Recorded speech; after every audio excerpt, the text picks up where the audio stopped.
¿Qué tan provechoso es comparar una película con el libro que le dio origen? Una de las premisas de la literatura es que un texto literario, una vez ha llegado al lector, cobra una nueva vida, la que le dan los lectores. Y entre los lectores puede haber incluso alguien como un Walt Disney. Pero ¿hasta qué punto es aceptable que un director o un estudio cambien una historia o la lleven hacia un objetivo que dista mucho del propósito del autor que le dio origen? En este video vamos a responder esta y otras preguntas y trataremos de llegar a una conclusión. Vamos a hablar de un libro y de su autor y vamos a conocer su verdadera historia, la verdadera historia de Pinocho.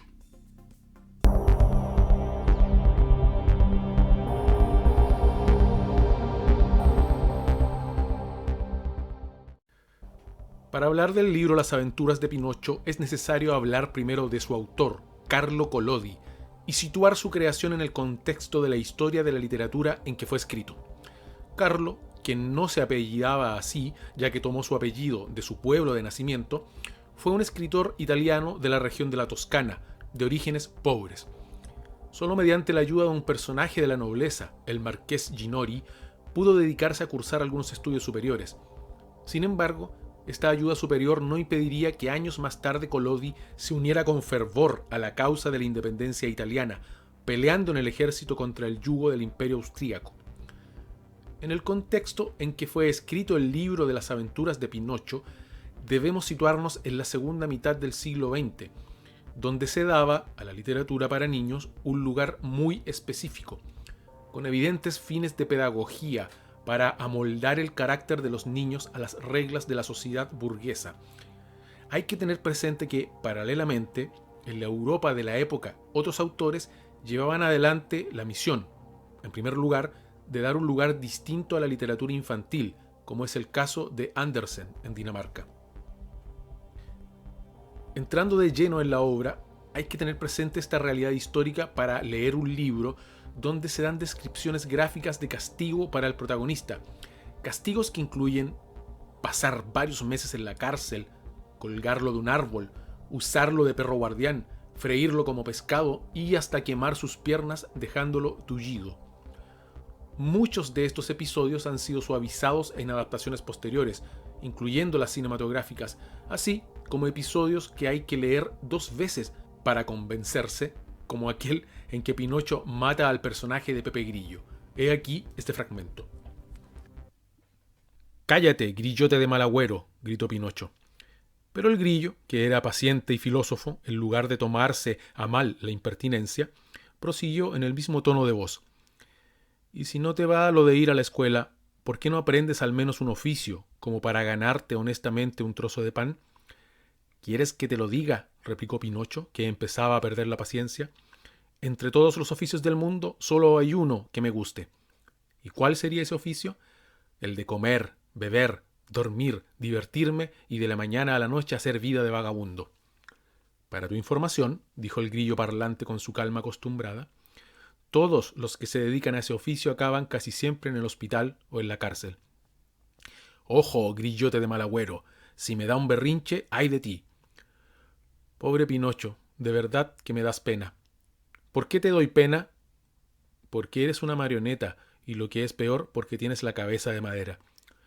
Al oír estas últimas palabras, Pinocho saltó colérico y tras coger del banco un martillo de madera, lo arrojó contra el grillo parlante. Quizá ni siquiera creía que acertaría, pero desgraciadamente le dio de lleno en la cabeza, hasta el punto que el pobre grillo apenas tuvo el aliento de hacer cri, cri, cri, y luego se quedó allí muerto y pegado a la pared. Aunque de todos modos, gracias a la magia de la literatura, el grillo vuelve a aparecer de un modo semi-fantasmagórico. Llegados a este punto, es que debemos preguntarnos ¿quién o qué cosa es Pinocho? En primer lugar, hay que considerar que su creador en el relato, el viejo Geppetto, ha decidido crear a Pinocho a partir de un trozo de madera para tener una marioneta que trabaje para él, por un poco de pan y vino, como dice el libro, para así poder llevar adelante un poco de alivio a su existencia miserable.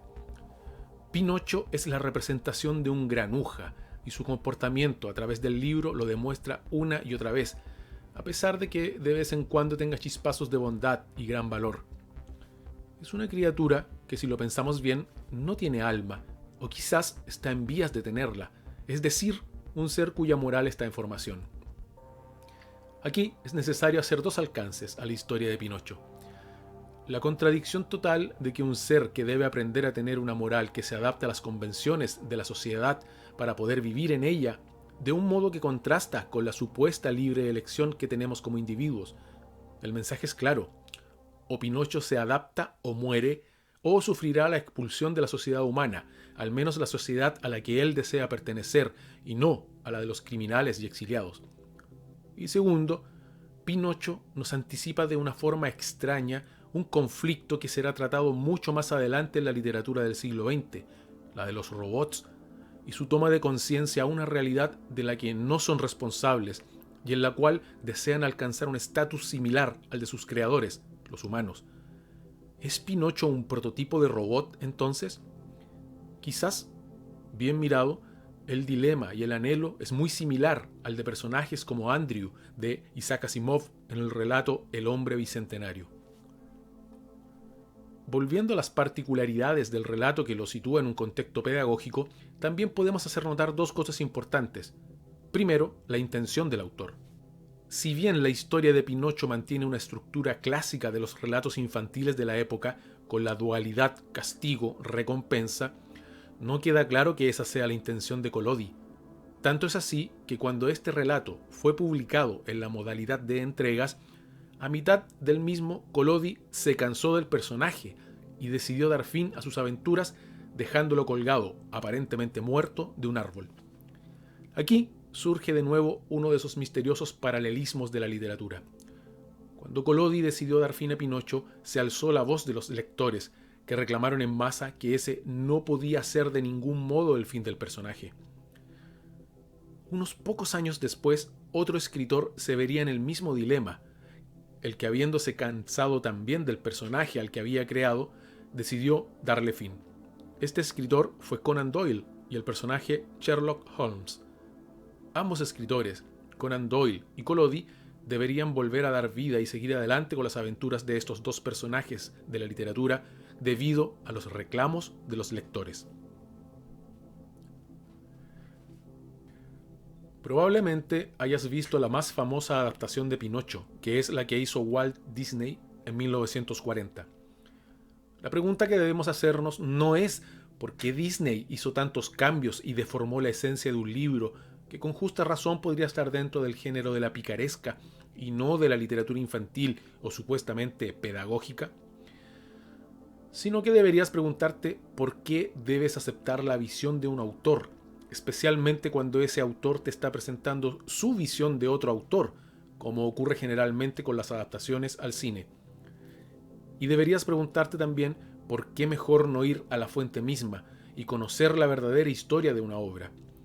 Esta debería ser, en mi opinión, la obligación de quienes se dicen buenos lectores.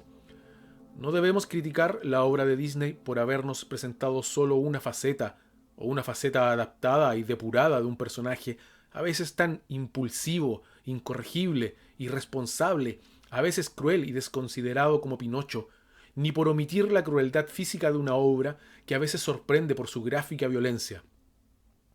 Cada vez que piensas estas cosas, debes decirte a ti mismo: tengo curiosidad, creo que leeré el libro.